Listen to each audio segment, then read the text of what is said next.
உற்சாகமான இரவு வணக்கம். சன்ரைஸ் செய்திக்காக இணையவள செய்தி தொகுப்புடன் நெதர்லாந்தில் இருந்து செல்வி நித்யானந்தன். வணக்கம். முல்லைத்தீவு நாயாறு பகுதியில் கடந்த 2015ஆம் ஆண்டு 12 வயது சிறுமியொருவரை பாலியல் துஷ்பிரயோகத்துக்குட்படுத்திய குற்றவாளிக்கு கிளிநொச்சி மேல் நீதிமன்றத்தினால் 10 வருட கடூழிய சிறை தண்டனை வழங்கி தீர்ப்பளிக்கப்பட்டுள்ளது.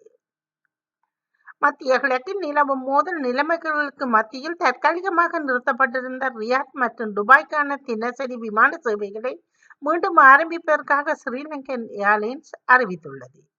இதன்படி ரியாத்துக்கான தினசரி விமான சேவைகள் இன்று இரவும், துபாய்க்கான சேவைகள் நாளையிலிருந்து மீண்டும் ஆரம்பிக்கப்பட உள்ளன. நாட்டில் அதிகரித்து வரும் வெப்பநிலையினால் சிறுவர்களிடையே தோல் தொடர்பான பிரச்சனைகள் மற்றும் உடலின் நீர்ச்சத்து இழப்பு அதிகரிக்கும் அபாயம் உள்ளதாக சுகாதார அதிகாரிகள் எச்சரிக்கை விடுத்துள்ளனர். ஈரான் கப்பல்களில் இருந்து மீட்கப்பட்ட குழுவினருக்கு சுமார் 1 மாத காலத்துக்கு இலவச விசாக்களை வழங்கி மனிதாபிமான பாதுகாப்பை வழங்க நடவடிக்கை எடுக்கப்பட்டுள்ளதாக பொதுமக்கள் பாதுகாப்பு அமைச்சர் ஆனந்த விஜயபால தெரிவித்துள்ளார். சர்வதேச உடன்படிக்கைகள், கடல்சார் சட்ட விதிகளை பின்பற்றி அணிசேரா கொள்கையின் அடிப்படையில் ஈரான் மாலுமிகள் தொடர்பான தீர்மானம் எடுக்கப்பட்டிருக்கின்றது. நமது கல்வி முறையை தொடர்ந்து நவீனமயமாக்கி தொடர்ந்து மேம்படுத்தப்பட வேண்டும் என பிரதமர் நரேந்திர மோடி தெரிவித்துள்ளார். வளர்ச்சி திட்டங்களை திறம்பட செயல்படுத்துவது குறித்த பட்ஜெட்டுகளை பிந்திய இடையவழி கருத்தரங்கில் நரேந்திர மோடி பேசியுள்ளார். நாடு முழுவதும் விளையாட்டு உள்கட்டமைப்பு வலுப்படுத்தப்பட்டிருக்கின்றது. அடுத்த சில ஆண்டுகளில் காமன்வெல்த் விளையாட்டுப் போட்டிகளுக்கு இந்தியாவில் நடைபெற உள்ளன.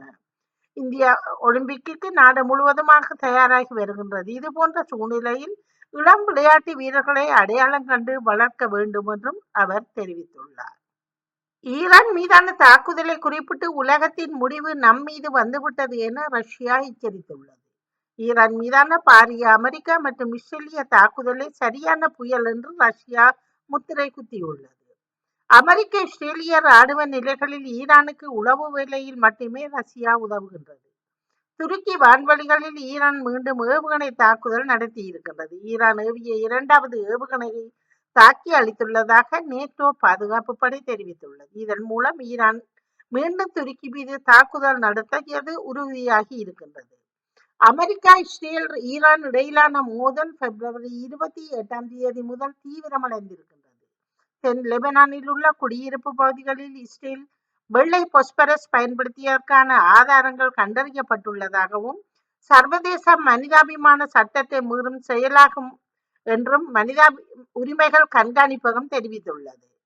கனடாவில் டிக்டாக் தொடர்ந்து செயல்பட அனுமதிக்கப்பட்டதாக கனடிய அரசாங்கம் திங்களன்று தெரிவித்துள்ளது. பாதுகாப்பு மதிவாய்ப்பை முடித்த பிறகு தொழில்நுட்ப தளத்தின் முதலீட்டை தொடரவும் அனுமதிக்க உள்ளது.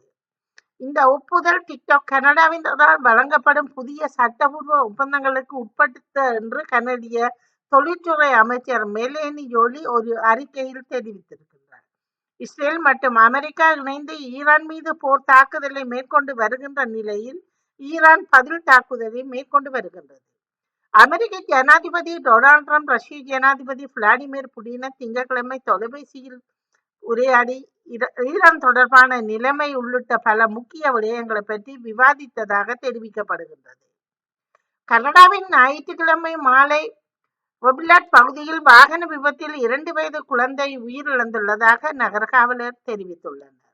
பிரான்ஸ் முன்னாள் ஜனாதிபதி நிக்கோலஸ் சார்க்கோசி தனது பிஸ்முத் மற்றும் பைக்மலியோன் வழக்குகளில் வழங்கப்பட்ட தண்டனைகளை ஒன்றிணைக்க வேண்டும் என்று நீதிமன்றத்தில் கோரிக்கை வைத்துள்ளார்.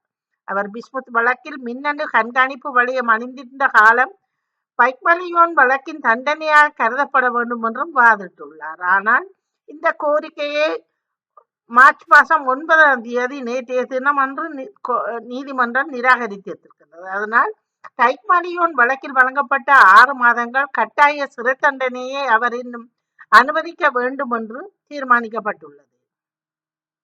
இந்த தண்டனை மின்னணு கண்காணிப்பு வளையத்துடன் நிறைவேற்றப்படலாம் என்றும் தெரிய வந்திருக்கின்றது.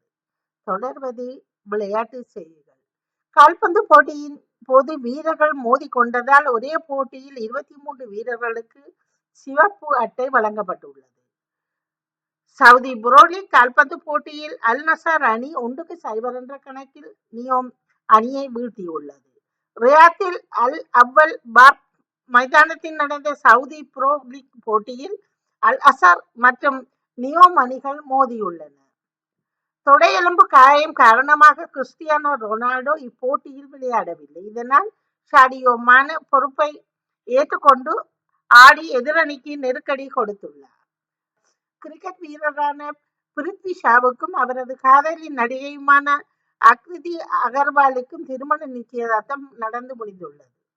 ஐபிஎல் தொடரில் நல்ல பங்களிப்பை தந்தாலும் தேசிய அணியில் சரியான இடத்தை பிடிக்க போராடி வரும் வீரர் பிருத்வி ஷா ஆகும்.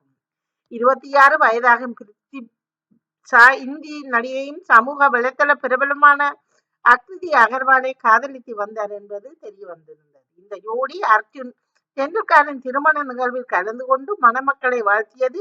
பிருத்வி ஷாவும் அர்ஜுன் டெண்டுல்கரும் சிறுவயது நண்பர்கள் ஆவார் என தெரிய வந்திருக்கின்றது. இத்துடன் செய்திகள் நிறைவடைகின்றன. நன்றி, வணக்கம்.